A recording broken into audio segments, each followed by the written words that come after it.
Okay, let's find some zeros or x-intercepts polynomial functions. So on this one, we're given a 6-degree polynomial. It's in the expanded form or general form. So let's attempt to do some factoring to find all of our zeros.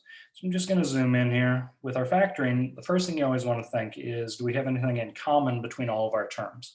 Now, it looks like we have x's in each one of these terms. So what I'm going to do first is factor out an x squared, because that's what they all have in common. That'll leave us with x to the fourth minus 3x squared plus 2 on the inside here. So if we redistributed this x squared to each one of these, we need to get all three of these terms back. Okay, from here, I think we can still factor a little bit further what's on the inside of our set of parentheses. So I'm going to bring along the x squared. And then for that to factor, I think we have to go split up the x to the fourth as x squared and x squared. Then the 2, the constant here, that's going to have to go as 1 and 2. And then to get the negative 3 on the inside, negative 3x squared, I think we have to go with both of these being negative. Now you may be saying to yourself, okay, I think we can factor a little bit further. This middle factor, as I've written it, is a difference of squares with only 2 terms. So we will be able to factor that a little bit further. So the x squared comes along. This splits up evenly as x and x, 1 and 1, and then you make one positive and one negative. For now, I'm going to bring along the x squared minus 2. Now that's not a difference of squares because 2 is not a perfect square. However, I think that will still result in an x-intercept or 0.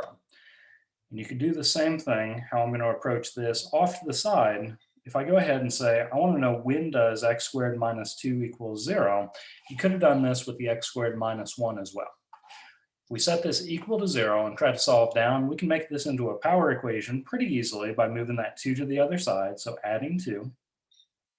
And then to get rid of the square, we can apply a square root to both sides. So square root, don't forget your plus and minus. So right now we have x equals plus or minus the square root of 2. These are also going to be zeros or x-intercepts. So let's see if we can list out all of our zeros or x-intercepts. Okay, so as we do this, you want to kind of look one term at a time, or one factor at a time, I should say.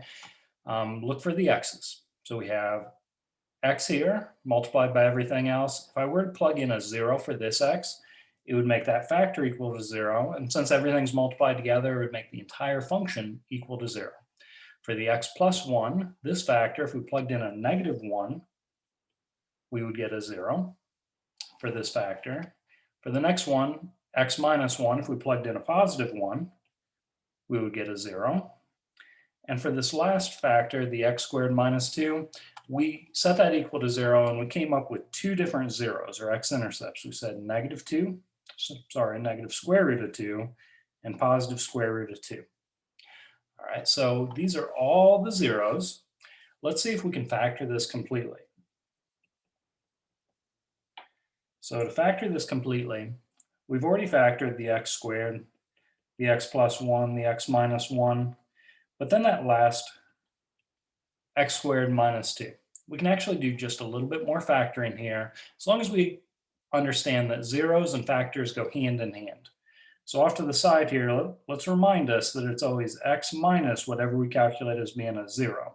So if you can calculate the zeros first, you can use those to get factors, or if you get the factor first, you can get those. You can use those to get zeros.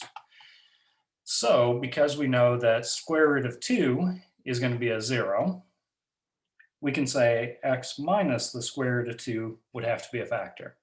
And then because we know that negative square root of 2 is going to be a 0, we can say x minus the negative square root of 2, or a little bit easier, we can say x plus the square root of 2, just cleaning that up, would also work as being a factor. Now, if you multiply these 2 factors back out, you're going to get the x squared minus 2. They're going to be equivalent to this factor. All right, but this is completely factored as much as possible. We've picked out every one of our zeros for this 6-degree polynomial. In the future, we'll talk about finding multiplicities and whether they touch or cross.